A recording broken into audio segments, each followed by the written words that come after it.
أوسط كلامنا اللهم صل على سيدنا في آخر كلامنا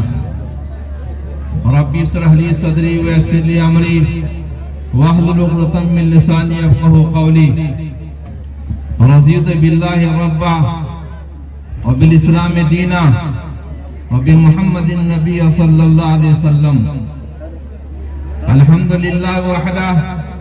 والصلاة والسلام على من لا نبي بعده قال سبحانه وتعالى في كلامه المجيد قل إن كنتم تحبون الله فاتبعوني يحببكم الله صدر باوقار اور اسٹیج پہ بیٹھے ہوئے موقر اور معزز علماء کرام اور میرے سامعین میرے پردہ نشین ماں بہنیں ہمیں اصل میں باہر سے آنے والے علماء کرام کے بیانات سننے ہیں اس لیے جلسہ کے بینر پہ 2 حصہ لکھا ہوا ہے دوسرے حصہ پر دوسرے علماء بیان کریں گے پہلے حصہ میں لفظ لکھا ہوا ہے اتباع شرعیت اسی پر 2-4 بات کروں گا اور وہی آج میں نے پڑھی اتباع باب اختیار کا مصدر ہے تبعون اس کا مادہ ہے تبعون کے معنی ہوتے پیچھے چلنے کا تبیہ کہا جاتا ہے اس جانور کے بچے کو جو ماں کے پیچھے پیچھے چلتا ہے اس کو تبیہ کہا جاتا ہے تو اتباع کے معنی ہوتا ہے پیچھے چلنا نقش قدم پر چلنا یہ ایک چھوٹا سا جملہ ہے لیکن اتنا جامع لفظ ہے اس کو ہم کیا بیان کریں میری بس نہیں ہے میرے پر الفاظ نہیں قسم اللہ کے میں اس کو بیان کر سکوں بس ایک ہی لفظ کہنا چاہتا ہوں اے مرغ سحر عشق ز پرواہ نہ بیاموز اے مرغ سحر عشق ز پرواہ نہ بیاموز کہاں سوکھ تارا جہاں سود آواز نے آمد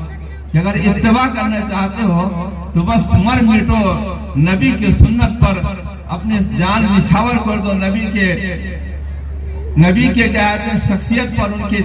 ان کے ذات پر یہی اتباع ہے اسی کا نام اتباع ہے خواجہ جنید بغدادی رحمت اللہ علیہ کے مجلس میں سماع ہو رہا تھا لوگ اچھل کود کر رہے تھے حضرت بالکل مغموم ایسے بیٹھے ہوئے تھے انہوں نے کہا حضرت یہ کیا ہو رہا ہے نبی کے اشعار پر آپ کو کچھ تلذذ نہیں ہے کچھ اثر نہیں ہے کہا لوگوں تم اثر دیکھنا چاہتے ہو میرے جسم پر ہاتھ لگا جیسے ہاتھ ٹچ کیا تو جسم پھٹ کر خون نکلنے لگا اس کو اتباع کہتے ہیں اے مرغ سحر عشق ز پرواہ نہ بیاموز صبح کے چڑیا جو چہچہاتی ہے تو پروانہ کہتا ہے کہ تم مجھ کو اتباع تم عشق کیا جانتے ہو ہلہ کرنے سے کچھ نہیں ہوگا بس پروانہ جب شمع جلتا ہے تو پروانے آ کے جل کے مر جاتے ہیں اس کی آواز نہیں آتی ہے اس کو شاعر نے کہا کہ عشق اگر سیکھنا ہو تو پروانوں سے سیکھو ان صحابہ کرام سے اس کو سیکھو اتباع سیکھو ہمارے مشفق اور محترم بہت بڑے عالم حضرت قاضی مجاہد اسلام صاحب ایک واقعہ سنائے تھے ہم لوگ کو دارالعلوم کے زمانے میں جب ہم لوگ دور حدیث کے زمانے میں تھا تو بڑے علماء کو دارالحدیث میں کچھ بیان کرنے کا موقع دیا جاتا تھا حضرت کا بڑا پیارا انداز ہوتا تھا او میرے پیارے او میرے بیٹے